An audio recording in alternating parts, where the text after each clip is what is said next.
சாகித்ய அகாடமி விருதுக்கு தேர்வாகி இருக்கும் பேராசிரியர் விமலாவுக்கு முதலமைச்சர் பாராட்டு. கல்வி புலத்தில் இருந்து இலக்கிய மொழிபெயர்ப்புகளில் ஈடுபடும் தங்களின் பாராட்டத்தக்க பணி தொடர வாழ்த்துவதாக எக்ஸ் தளத்தில் பதிவு.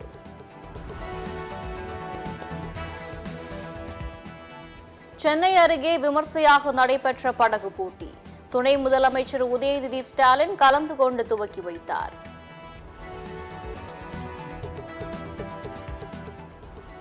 தமிழ்நாட்டில் அதிகபட்ச வெப்பநிலை 2 முதல் 3 டிகிரி செல்சியஸ் வரை அதிகரிக்கக்கூடும். வானிலை ஆய்வு மையம் தகவல்.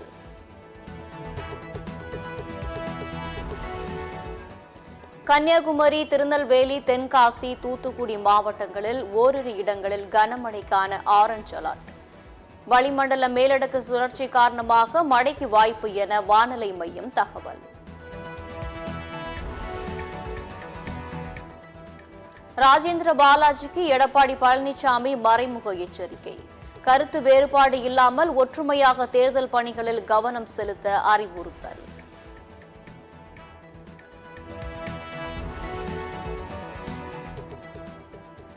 திமுக எம்பிக்கள் ஆலோசனை கூட்டத்தில் 3 தீர்மானங்கள் நிறைவேற்றம். மக்களவை தொகுதிகளை பாதுகாக்கும் முதல்வரின் முயற்சியில் துணை நின்று நாடாளுமன்றத்தில் குரல் எழுப்ப தீர்மானம்.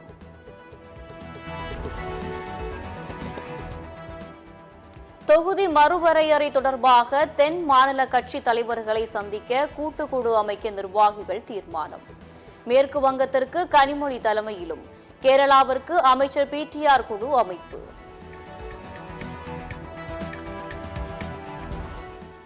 தொகுதி மறுவரையறை தமிழ்நாட்டிற்கான பிரச்சினை மட்டுமல்ல, ஒரு தேசிய பிரச்சினை என முதலமைச்சர் பேச்சு. இந்தி திணிப்பைதான் எதிர்க்கிறோம், இந்தி மொழியை அல்ல எனவும் விளக்கம்.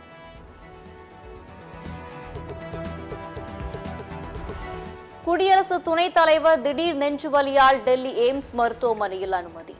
ஜெகதீப் தன்கரின் உடல்நிலை சீராக உள்ளதாக மருத்துவர்கள் தகவல்.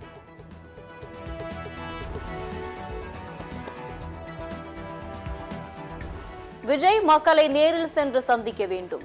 அதை வைத்துதான் அவருடைய அரசியல் எதிர்காலம் அமையும். மதிமுக முதன்மை செயலாளர் துரை வைகோ கருத்து.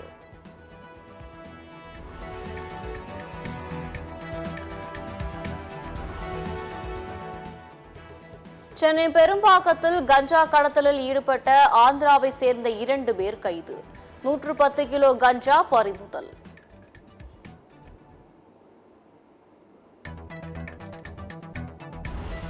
தான் இருக்கும்போதே தென்பெண்ணை பாலாறு இணைப்பு திட்டத்தை நிறைவேற்ற வேண்டும் என ஆசைப்படுகிறேன். அமைச்சர் துரைமுருகன் உருக்கம்.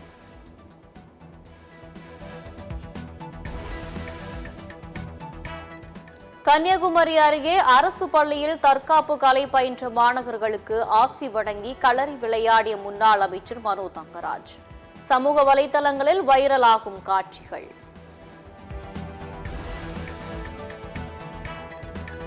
சென்னையில் இன்று பல்வேறு புறநகர் மின்சார ரயில்கள் ரத்து. மெட்ரோ, பேருந்து நிலையங்களில் குவிந்த பயணிகள்.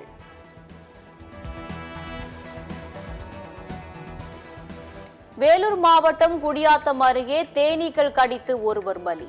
12 பேர் மருத்துவமனையில் அனுமதி.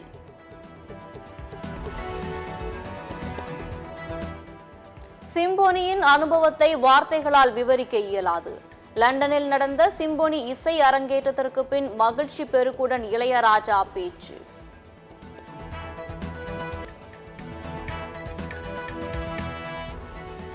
காசா விற்பனைக்கு அல்ல, அமெரிக்க அதிபர் டிரம்பின் கோல்ஃப் மைதானத்திற்குள் புகுந்து எச்சரித்த பாலஸ்தீன குழுவினர்.